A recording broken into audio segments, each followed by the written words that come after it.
My name is Allie. I'm 32 years old, and right now I'm standing in front of 500 wedding guests in the grand ballroom of the Four Seasons Miami. 10 minutes ago, I discovered legal documents in Ryan's briefcase that revealed his 6-month plan to steal everything I've worked for. My fiancé is currently laughing with his relatives, completely unaware that I know about his scheme to claim my restaurants, my $4 million penthouse, and my entire fortune. Before we dive into how I exposed this con artist at our own wedding, I want to know where you're watching from today. Hit that like button and subscribe if you want to hear how I turned the tables on a man who thought he could steal my empire. Trust me, what I had planned for him was better than any revenge movie you've ever seen. Growing up in Youngstown, Ohio, I learned early that nobody was going to hand me anything. My father died when I was 7, leaving my mother Rosa to raise 3 kids on a waitress salary.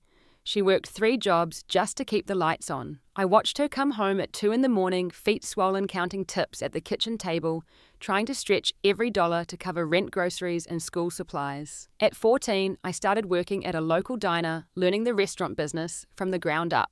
While my classmates went to parties, I was perfecting my knife skills, studying flavor profiles, and saving every penny. My grandmother, who immigrated from Italy, taught me her secret recipes in our tiny kitchen. Allie, she'd say, stirring her famous marinara, food is love, but business is survival. Never forget the difference. I earned a full scholarship to the Culinary Institute of America through an essay contest about my grandmother's cooking. 4 years of intensive training where I graduated summa cum laude while working nights at a French bistro to send money home to Mom. My instructors said I had natural talent, but what I really had was desperation dressed up as ambition. At 22, I moved to Miami with $800 and a suitcase full of dreams. I worked 18-hour days at 3 different Michelin-starred restaurants, learning from the best chefs in the city. I was the first to arrive last to leave volunteering for every brutal shift nobody else wanted. My hands were constantly burned, cut, and aching, but I absorbed everything like a sponge. The head chef at Le Bernardin, Miami Chef Antoine, became my mentor. He saw something in me that reminded him of his younger self. "You have the hunger," he told me after watching me perfectly recreate his signature dish after tasting it once. "Not for food, but for success. That's rare." By 26, I had saved $50,000 through years of 16-hour days and living in a studio apartment with 3 roommates. I took that money, added a loan from a community bank that believed in my business plan, and opened my first restaurant, Sage, in a forgotten corner of Wynwood that nobody thought would succeed. I lived in the restaurant for the first year, literally sleeping on a cot in the office, showering at the gym across the street. Every dollar went back into the business. I was the chef, the manager, the dishwasher, and the accountant. When the local food critic from the Miami Herald gave us a rave review 6 months in calling Sage, a revelation that redefines contemporary American cuisine, everything changed overnight. Within 2 years, Sage was booked solid 3 months out. Celebrities flew in from LA just for dinner. I paid off my loans, hired an incredible team, and started planning my second location. By 28, I had 3 restaurants. By 30, I owned 5 establishments across Miami, each with its own unique concept, all wildly successful.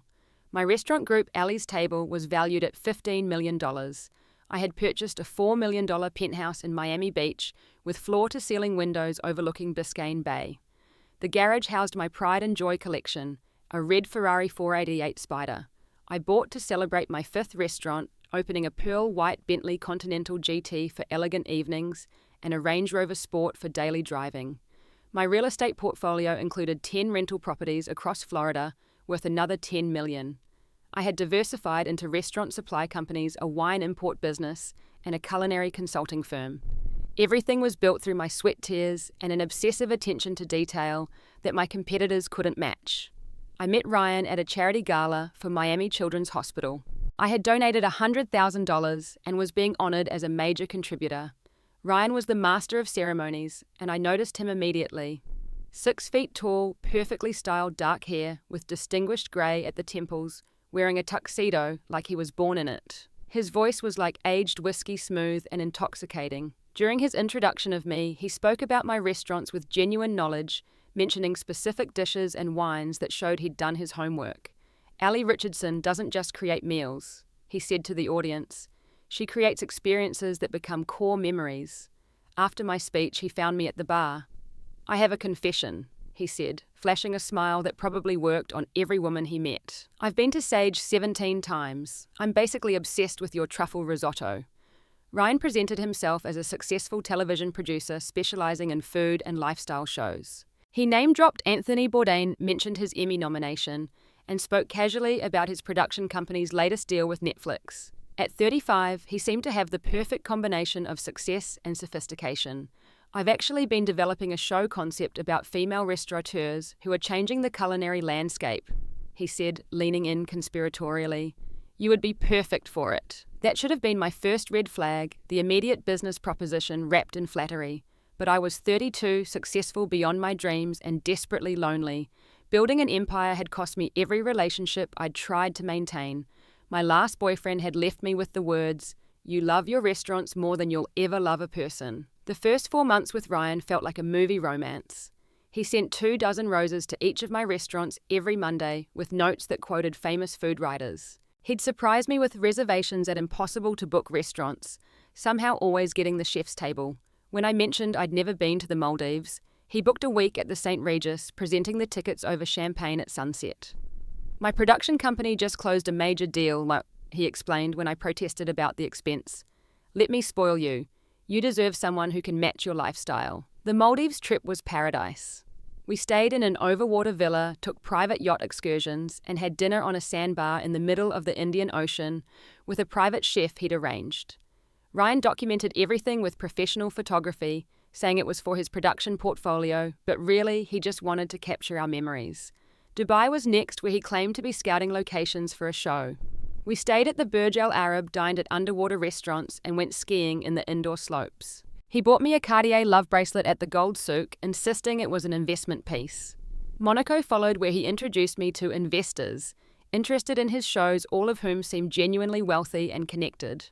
How do you afford all this? I finally asked one evening on a yacht in Monte Carlo. Smart investments and strategic partnerships, he said smoothly. Plus, most of this is tax-deductible as business expenses. I'm essentially location scouting while showing my girlfriend the world. In the 5th month, the first crack appeared. Ryan confessed over dinner that his production company had hit a temporary cash flow issue. We have 3 shows in post-production, he explained, looking genuinely distressed. The network payments are delayed and I need to pay my crew. I hate asking, but could you loan me $200,000 just for 60 days? He showed me contracts, bank statements, everything looked legitimate. He even insisted on signing a promissory note with interest. I transferred the money, telling myself I was helping the man I loved through a temporary situation. True to his word, he paid me back in full with interest after 2 months, along with a Rolex date, just as an apology gift. I never want to be in that position again, he said, seeming genuinely embarrassed. You saved my company. The pattern repeated, but the amounts grew. $300,000 for a distribution deal that required upfront capital. $500,000 for a streaming platform opportunity that needed immediate investment. Each time he repaid eventually, though increasingly late. The explanations were always plausible, the paperwork looked real, and he seemed genuinely stressed about asking. He started suggesting we combine our business ventures. Imagine a show about your restaurants. He painted the picture. Behind the scenes, your story, your recipes. We could build an empire together. My production expertise, your culinary genius. Kevin appeared in month 6, introduced as Ryan's financial advisor and attorney. Impeccably dressed, Harvard vocabulary, he spoke about tax advantages of joint ventures, shared assets, and strategic partnerships. Over dinner at my penthouse, he casually mentioned how smart couples structured their finances for maximum efficiency and protection. Keeping everything separate is actually risky, Kevin explained, pulling out charts. If something happens to either of you, the other has no rights. Joint ownership protects both parties. Ryan's mother, Patricia, visited from California in month 7. She was elegance personified with perfectly coiffed silver hair, designer clothes, and the manners of someone raised in high society. She embraced me warmly, calling me the daughter she never had. Over afternoon tea at the Ritz-Carlton, she spoke lovingly about Ryan's father, a Hollywood producer who'd passed 5 years ago, leaving Ryan to carry on the family legacy. Ryan has never been serious about anyone before you, Patricia confided, squeezing my hand. His father would have adored you. Strong, successful women were always his weakness too. She had photo albums of their family homes in Malibu and Aspen, pictures of Ryan with celebrities at premieres, a whole history that seemed to validate everything he'd told me. She even showed me Ryan's childhood room in photos still preserved in their Bel Air mansion, with his Emmy visible on a shelf. The emotional manipulation was so subtle I didn't see it happening. Every hesitation I expressed about combining finances was met with wounded looks and questions about my commitment. Every boundary I tried to maintain was characterized as fear of intimacy or inability to trust. Ryan would withdraw affection for days when I said no to something, then return with grand gestures and apologies for being too sensitive. "I just want us to be real partners," he'd say, holding me close. In everything. 8 months into our relationship, Ryan suggested moving into my penthouse. "I'm there every night anyway," he reasoned. "My lease is up, and it seems silly to maintain 2 places when we're clearly headed toward marriage." The first month was actually wonderful. Ryan transformed my sterile bachelor pad into a warm home. He installed a professional-grade sound system, arranged fresh flowers weekly, and cooked elaborate breakfasts on weekends. He hosted dinner parties for my chef friends, charming everyone with his knowledge and stories from the entertainment industry. But month 2 brought unexpected changes.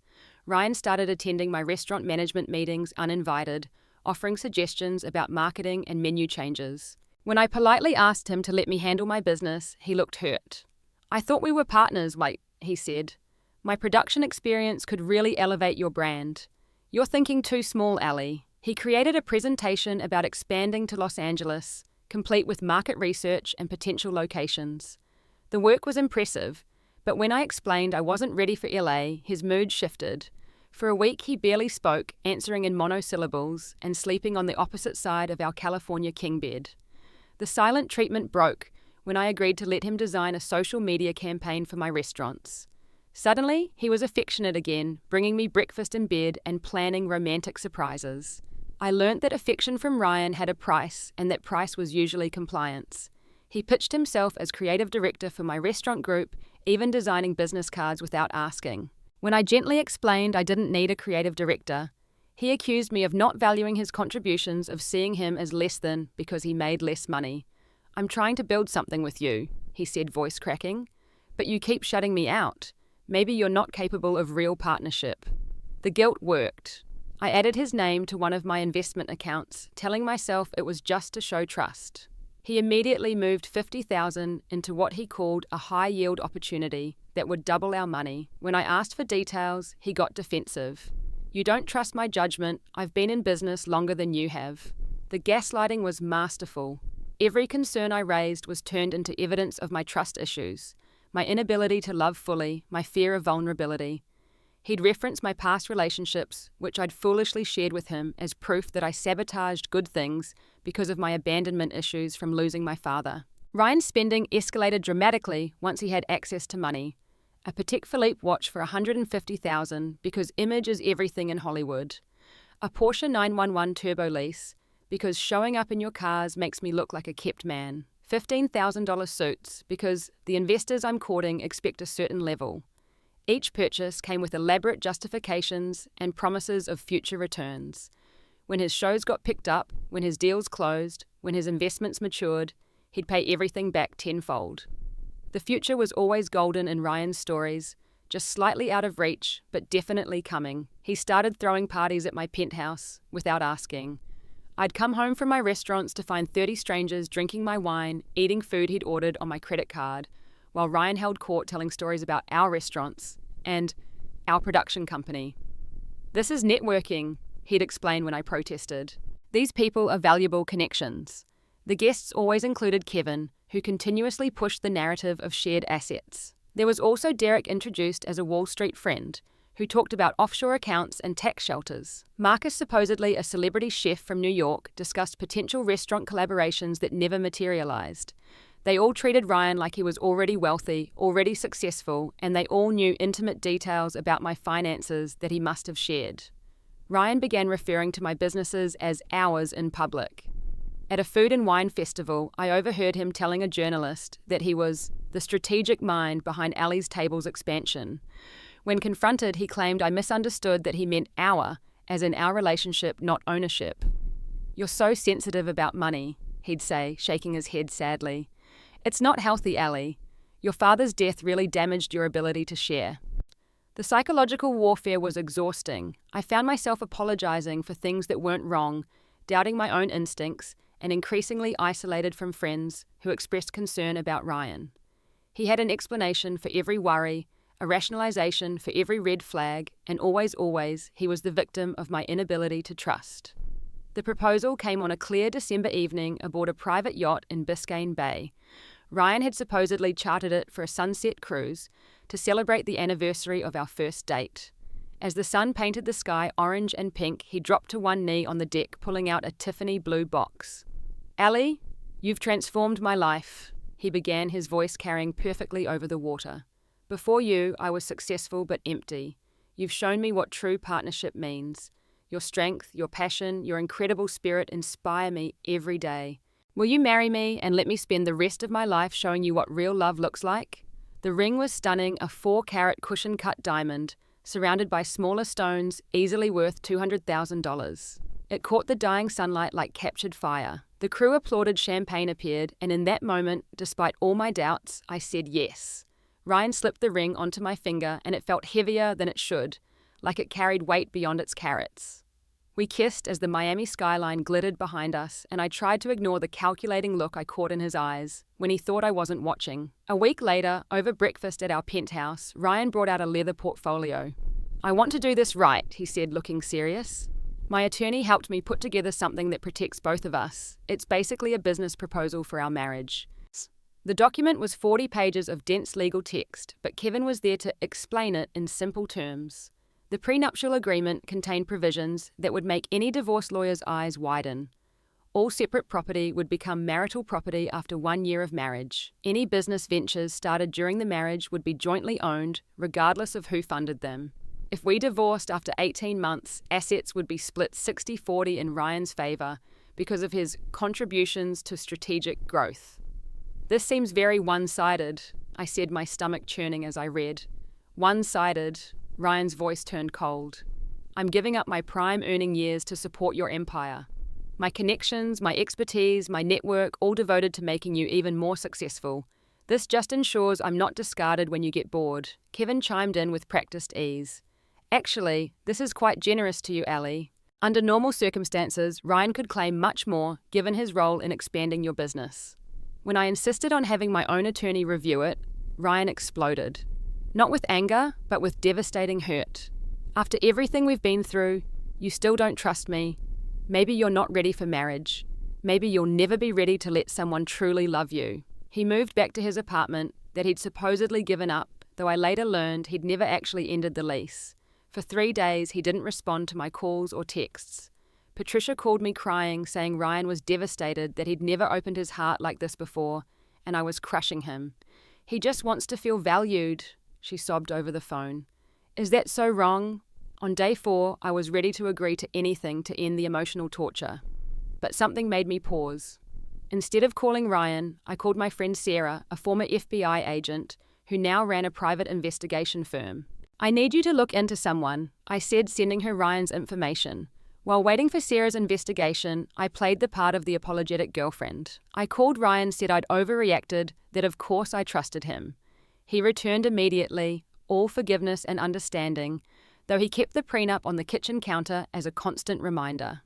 2 weeks later, Sarah called me with initial findings that made my blood run cold. Ryan's production company existed only on paper. The address listed was a virtual office, the employee identification number was fake, and the only production he'd ever done was a single episode of a reality show that never aired 5 years ago. But I needed more evidence, and I needed to be smart. I hired a full investigative team, telling them to dig into everything: financial records, legal history, personal relationships. Meanwhile, I continued planning our wedding, smiling and playing the excited bride while my world tilted on its axis. The email that changed everything came at 2 a.m, 3 weeks after the proposal. Ryan had left his laptop open while he showered, and a notification popped up from someone named Derek. The preview showed just enough, timeline for the Allie situation attached. 18 months should be. I shouldn't have looked, but I did. I opened his email and found a comprehensive plan for our marriage and divorce. Derek was indeed a lawyer, but not from Wall Street.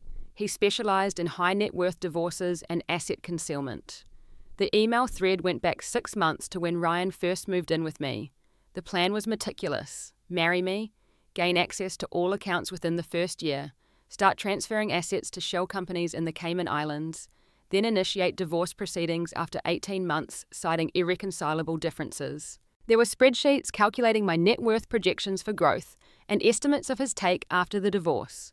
One email from Ryan to Derek read, "She's completely in love. The emotional manipulation is working perfectly. Her daddy issues make her desperate for male approval. I give it 6 more months before she'll sign anything." Derek's response, "Good. Remember, we need her name on the shell companies too. Make her think it's her idea. Use the tax advantages angle." I photographed everything with my phone, my hands shaking so badly I had to retake several shots. There were emails to Kevin too, who wasn't a financial advisor, but Ryan's former cellmate from a fraud conviction 4 years ago. They discussed their previous victims, 3 women in California, New York, and Chicago, from whom they'd stolen a combined $8 million. The most shocking discovery came in an email thread with someone named Sophia in California. She was Ryan's wife. They were still married, never divorced, and she was in on the scheme. She would get 30% of whatever Ryan extracted from me. There were photos of them together from just 2 months ago, kissing at what looked like their actual home in Los Angeles. "The Miami mark is almost locked in," Ryan had written to Sophia. "Maybe our biggest score yet. Then we can finally retire to Costa Rica like we planned." Sophia's response included laughing emojis and, "I can't wait to meet her at the wedding. Playing your mother is going to be fun." Patricia, the elegant woman I'd grown to love like a mother, was actually Sophia in disguise. With the evidence secured, I met with my investigation team at Sarah's secure office. The full report was even worse than the emails revealed. Ryan's real name was Ryan Fitzgerald, but he had 4 other aliases. He had been married 3 times, never legally divorced from any of them. Each wife had been wealthy, independent, and had lost millions to him. The first victim, Hannah in Chicago, had owned a chain of boutique hotels. She lost $5 million and her sanity ending up in therapy for 2 years after Ryan's psychological abuse. She was still in litigation, trying to recover hidden assets. The second, Grace in New York, had inherited a fortune from her tech executive father.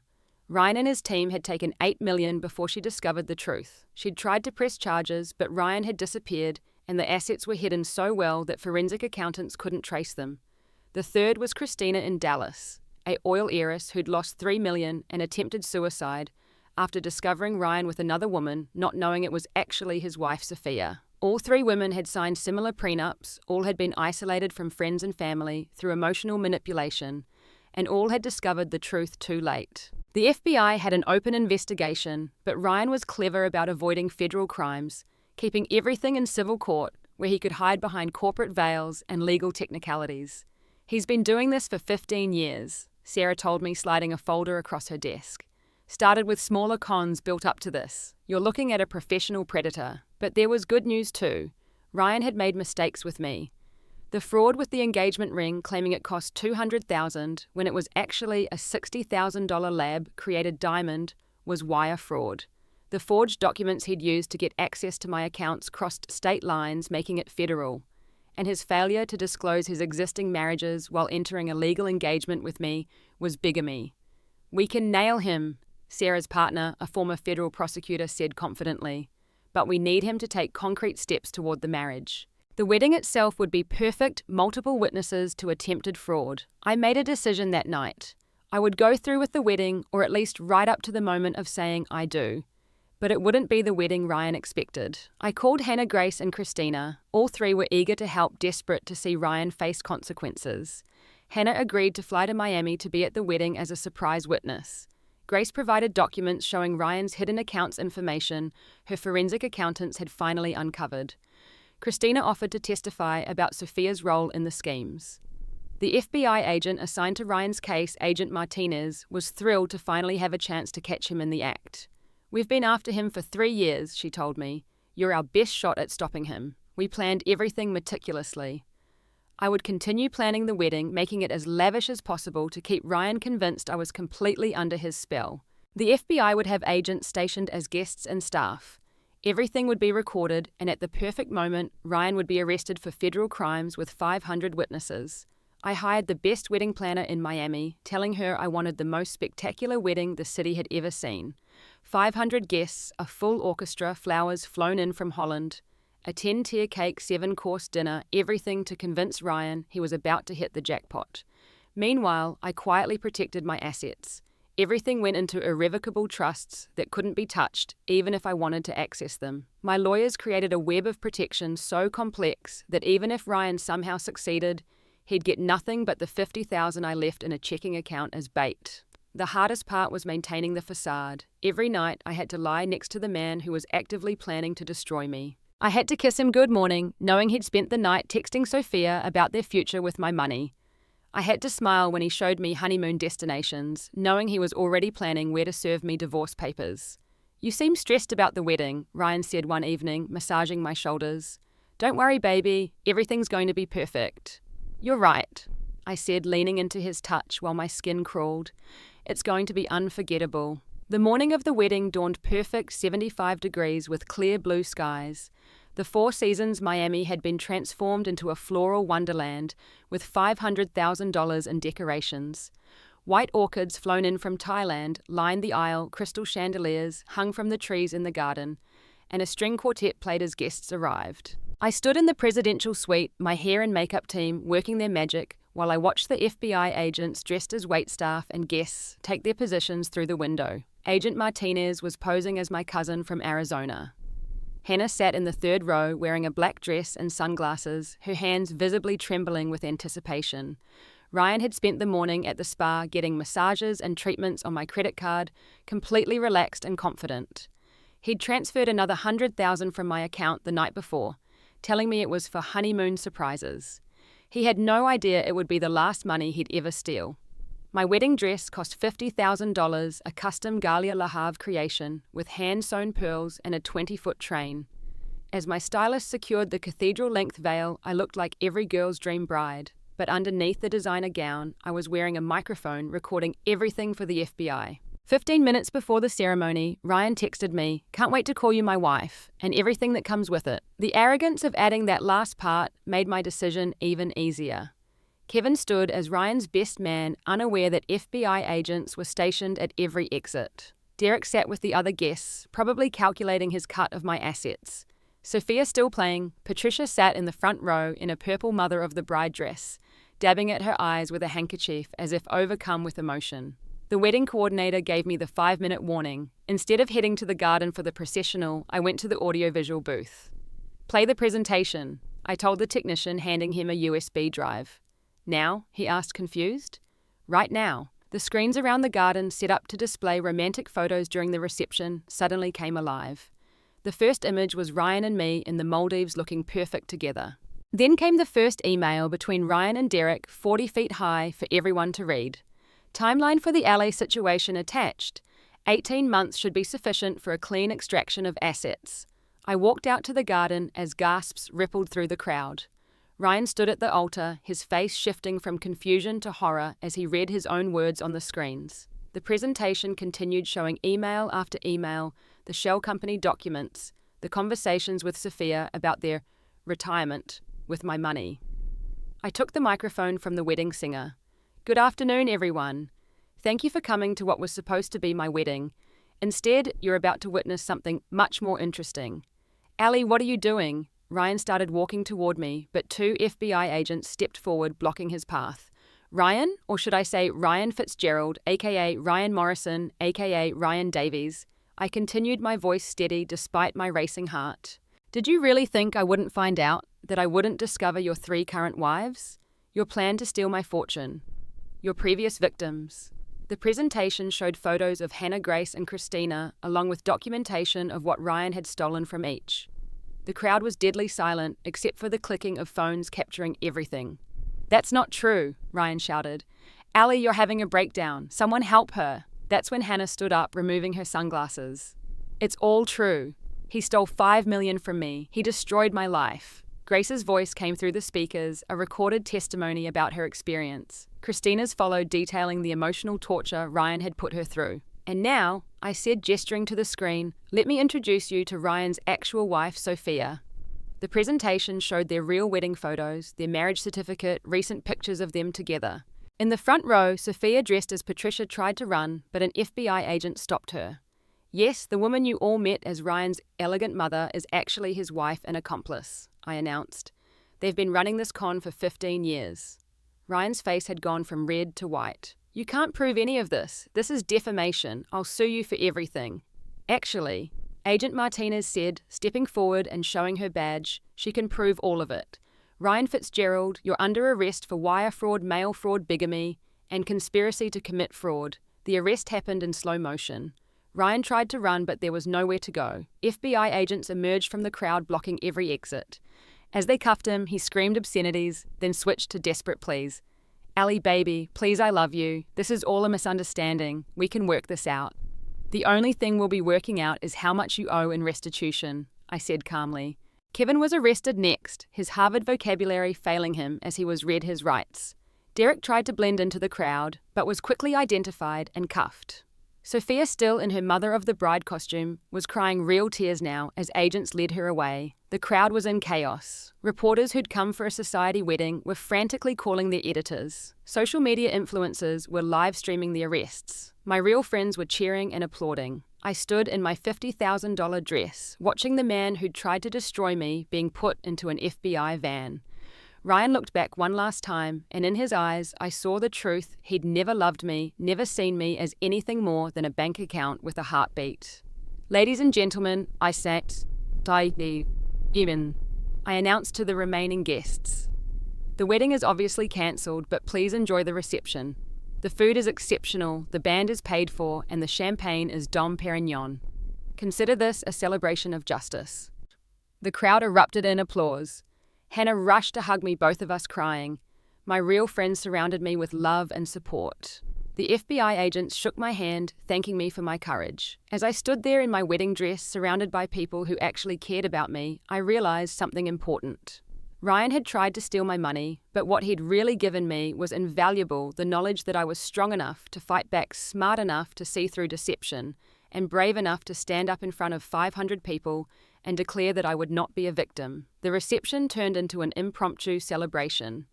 We ate the gourmet dinner, drank champagne worth more than most people's cars, and danced until midnight. I gave my wedding dress to Hannah, telling her to sell it and keep the money as a small compensation for what she'd lost. It's been a year since my non-wedding made headlines across the country. Bride exposes conman groom at $1 million wedding became the most read story in the Miami Herald's history. The video of Ryan's arrest has 12 million views on YouTube. I've been invited to speak at women's conferences about financial fraud and emotional manipulation. Ryan was sentenced to 15 years in federal prison after pleading guilty to multiple counts of fraud. The judge called him a predator who weaponized love for financial gain. He was also ordered to pay $20 million in restitution to his victims, though most of us know we'll never see a penny. Sophia got 12 years as his accomplice. During her trial, it came out that she had been recruiting targets for Ryan, researching wealthy single women, and creating psychological profiles for him to exploit. She was the mastermind behind many of the emotional manipulation tactics. Kevin received 8 years and was permanently disbarred. His real name was Kevin Okonkwo, and he had a history of fraud convictions dating back 20 years. Derek got 10 years and lost his law license. The network of con artists Ryan had assembled was completely dismantled. Hannah, Grace, Christina and I formed an unexpected friendship. We created a foundation called Phoenix Women that helps victims of financial fraud rebuild their lives. We've helped 47 women recover assets and find justice in the past year. Grace used her tech connections to create an app that helps women verify the financial backgrounds of potential partners. My restaurants flourished after the scandal. People came initially for the novelty of eating at the place owned by that bride who exposed the con man, but they stayed for the food. I opened 2 new locations and launched a cookbook that became a bestseller. The introduction tells my story as a cautionary tale about protecting both your heart and your assets. 6 months ago, I met Christopher at a food and wine festival in Napa. He owns a legitimate tech company, one I could actually verify existed. On our 3rd date, he handed me a folder containing his credit report, tax returns, and a background check he'd run on himself. "I know what you've been through," he said simply. "I want you to feel safe. We're taking things slowly. We have separate homes, separate finances, and a prenup already drafted that actually protects both of us equally." He celebrates my success without trying to claim it, supports my dreams with his own resources, and has never once suggested combining our assets. Last week, I stood in my newest restaurant watching the sunset through floor-to-ceiling windows that overlook the ocean. My empire hasn't just survived, it's thrived. My net worth has grown to $30 million through legitimate business expansion and smart investments. Every penny earned honestly, every asset protected properly. The penthouse where Ryan once schemed to steal my life has been completely renovated. I turned his office into a meditation room, a daily reminder that peace comes from within, not from others. The garage still houses my luxury cars, but now they represent freedom, not status symbols, to attract the wrong people. I think about the woman I was 2 years ago, successful but vulnerable, accomplished but lonely. That woman needed to learn that being alone isn't failure, it's freedom. That protecting yourself isn't paranoid, it's prudent. That when someone shows you who they are through actions rather than words, you need to believe them. Ryan thought he was stealing from a lonely restaurant owner desperate for love. He never understood that I hadn't built my empire by being weak or foolish. I'd simply let my guard down for the wrong person. When I discovered his deception, I didn't collapse or quietly accept my fate. I fought back with the same determination that built my business. The FBI agent Martinez told me something during the investigation that stuck with me. Predators like Ryan rely on their victims' shame and isolation. You weaponized transparency and community against him. That's why you won. She was right. By exposing Ryan publicly, I stripped him of his power. By connecting with his other victims, I built an army. By refusing to be ashamed of being deceived, I reclaimed my narrative. The $50,000 wedding dress now hangs in the Phoenix Women office, a reminder that sometimes the best celebrations are the ones that don't go as planned. The engagement ring was sold with proceeds funding legal aid for fraud victims. Every reminder of Ryan has been transformed into something positive. I'm sitting in my office now preparing for tonight's Phoenix Women Gala.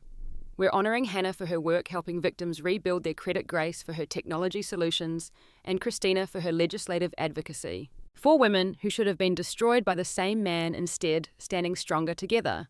Christopher will be my date, wearing his own tuxedo, arriving in his own car, paying for his own ticket to support our cause. That's what real partnership looks like. 2 whole people choosing to share experiences while maintaining their independence. The lesson I learned wasn't that love is impossible or that trust is foolish.